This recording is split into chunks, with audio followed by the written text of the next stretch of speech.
കാവ്യവസ്ത്രത്തെയും സന്യാസി സമൂഹത്തെയും അപമാനിച്ച സ്വതന്ത്ര MP പപ്പു യാദവ് രാജ്യത്തോട് മാപ്പ് പറയണമെന്ന് Sabarimala Karmasamithi general convener SJR Kumar. Parliament സമുച്ചയത്തിൽ ആരോപണങ്ങൾ ഉന്നയിക്കുന്നതിനായി നടത്തിയ നാടകീയ പ്രതിഷേധം അപലപനീയമാണ്. ശ്രീരാമക്ഷേത്രവുമായി ബന്ധപ്പെട്ട ആരോപണങ്ങൾ ഉന്നയിക്കാൻ തെരഞ്ഞെടുത്ത ഈ രീതി കോടിക്കണക്കിന് ഹിന്ദുക്കളുടെ വിശ്വാസത്തെയും സന്യാസി സമൂഹത്തിന്റെ ആത്മാഭിമാനത്തെയും വ്രണപ്പെടുത്തുന്നതാണെന്നും SJR കുമാർ പറഞ്ഞു. വിവരങ്ങളുമായി ജിജീഷ് കരുണാകരൻ ഒപ്പം ചേർന്നു. ജിജീഷ്, എന്താണ് ശബരിമല കർമ്മസമിതിയുടെ SJR കുമാറിന്റെ കൃത്യമായ ആരോപണം?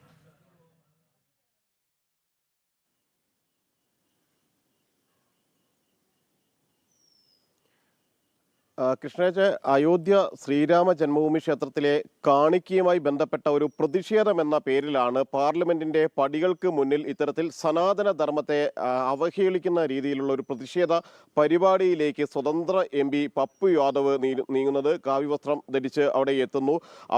കാണിക്കയാണ് അല്ലെങ്കിൽ ഇതുമായി ബന്ധപ്പെട്ടുകൊണ്ട് അയോധ്യ ക്ഷേത്രത്തിലേക്കുള്ള കാണിക്കയായി നൽകുന്ന പണം അവിടെ പുരോഹിതർ എടുക്കുകയാണ് എന്നെല്ലാമുള്ള ഒരു പ്രതീതി അല്ലെങ്കിൽ അത്തരത്തിലുള്ള ഒരു പ്രതീതി ജനിപ്പിക്കുന്നതിൻ്റെ ഭാഗമായി അദ്ദേഹം പണം കൈപ്പറ്റുന്നു. അവിടേക്ക് കടന്നു പോകുന്ന പ്രതിപക്ഷ MP മാരിൽ ചിലരിൽ നിന്ന് ആ പണം കൈപ്പറ്റിയതിനു ശേഷം സ്വന്തം പോക്കറ്റിലേക്ക് ഇടുകയും എല്ലാം തന്നെ ചെയ്തുകൊണ്ടുള്ള ഒരു അവതരണ രീതിയായിരുന്നു പപ്പു യാദവ് സ്വതന്ത്ര MP നടത്തിയത്. അതിനെ പിന്തുണച്ചുകൊണ്ട് അല്ലെങ്കിൽ ആ പണം കൈമാറി ആ ഒരു തെരുവ് നാടകത്തിൻ്റെ അല്ലെങ്കിൽ ആ ഒരു പ്രതിഷേധ നാടകത്തിൻ്റെ ഭാഗമാകാൻ പ്രിയങ്ക ഗാന്ധിയും രാഹുൽ ഗാന്ധിയും എല്ലാം തന്നെ എത്തുകയും ചെയ്തു. അങ്ങനെ ഒരു സനാതന ധർമ്മത്തെ, ഹൈന്ദവ സമൂഹത്തെ ആകെ അവഹേളിക്കുന്ന, ആചാരങ്ങളെയെല്ലാം തന്നെ അവഹേളിക്കുന്ന രീതിയിലുള്ള പ്രവർത്തനമാണ് പപ്പു യാദവിന്റെ ഭാഗത്ത് നിന്ന് ഉണ്ടായിരിക്കുന്നത്. ഇതിനെതിരെ ശക്തമായ നടപടി വേണം എന്നത് തന്നെയാണ് ശബരിമല കർമ്മസമിതി പ്രധാനമായും ഉന്നയിക്കുന്നത്.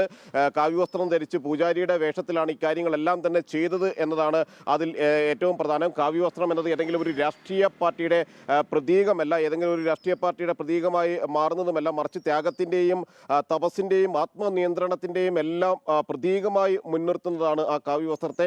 ആ കാവ്യവസ്ത്രത്തെയാണ് പപ്പു യാദവ് ഇത്തരത്തിൽ അവഹേളിക്കുകയും അതിന് രാഹുൽ ഗാന്ധി അടക്കമുള്ള ആളുകൾ കൂട്ടുനിൽക്കുകയും എല്ലാം തന്നെ ചെയ്തത്. നിലവിൽ ലോക്സഭാ സ്പീക്കർ ഓം ബിർള അടക്കം ഇതിൽ ഇടപെട്ടിരുന്നു. അദ്ദേഹത്തിന്റെ അതൃപ്തി അടക്കം അക്കാര്യത്തിൽ രേഖപ്പെടുത്തി. പല ഭാഗങ്ങളിൽ പരാതികൾ വന്നു. രാജ്യത്തിന്റെ പല ഭാഗങ്ങളിൽ ഇത്തരത്തിൽ ഇതിനെതിരെ പരാതികൾ വരികയും കേസുകൾ രജിസ്റ്റർ ചെയ്യുകയും ചെയ്തു. ശക്തമായ നടപടി, സംഭവത്തിൽ കടുത്ത നടപടികൾ വേണമെന്ന കാര്യം തന്നെയാണ് പ്രധാനമായും ശബരിമല കർമ്മസമിതി ചൂണ്ടിക്കാണിക്കുകയും ചെയ്യുന്നത്. പാർലമെന്റിന്റെ അന്തസ്സിന് കളങ്കം വരുത്തിയ സംഭവത്തെക്കുറിച്ച് സമഗ്രമായ ഒരു അന്വേഷണം നടത്തണം. പാർലമെന്റിന്റെ പടികളിൽ ഇരുന്നുകൊണ്ട് തന്നെ ഇത്തരം ഒരു കാര്യം ചെയ്തത് പാർലമെന്റിന്റെ അന്തസ്സിനും രാജ്യത്തിന്റെ അന്തസ്സിനും കളങ്കം വരുത്തുന്ന നടപടി തന്നെയാണ്. കാവ്യവസ്ത്രത്തെയും സന്യാസി സമൂഹത്തെയും അപമാനിച്ച നടപടിക്കെതിരെ പാർലമെന്റിന്റെ ചട്ടങ്ങൾ അനുസരിച്ചുള്ള നടപടി വേണം. കാരണം പാർലമെന്റ് MP ആണ് പപ്പു യാദവ്. അതിനെ പിന്തുണച്ച ആളുകളും അതിനെ സഹായിച്ച ആളുകളും അതിനൊപ്പം ഭാഗമായി മാറിയ ആളുകളും എല്ലാം തന്നെ പാർലമെന്റ് അംഗങ്ങളാണ്. ഈ ഒരു കാരണം കൊണ്ട് തന്നെ പാർലമെന്റ് ചട്ടങ്ങൾ അനുസരിച്ച് ഉള്ള നടപടിയിലേക്ക് കടക്കുകയും ചെയ്യണം. പപ്പു യാദവ് രാജ്യത്തെ ഹൈന്ദവ സമൂഹത്തെയും സന്യാസി സമൂഹത്തെയും ഒന്നടങ്കമാണ് ഇത്തരത്തിൽ അപമാനിച്ചിരിക്കുന്നത്.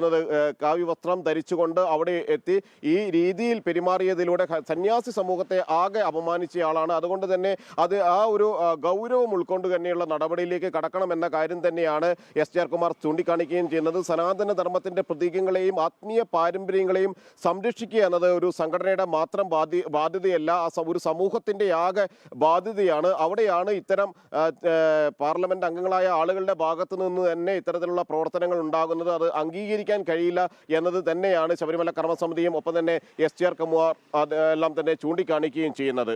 കൃഷ്ണരാജ്. ശരി, ജിജീഷ് കരുണാകരനാണ് വിവരങ്ങൾ നൽകിയത്.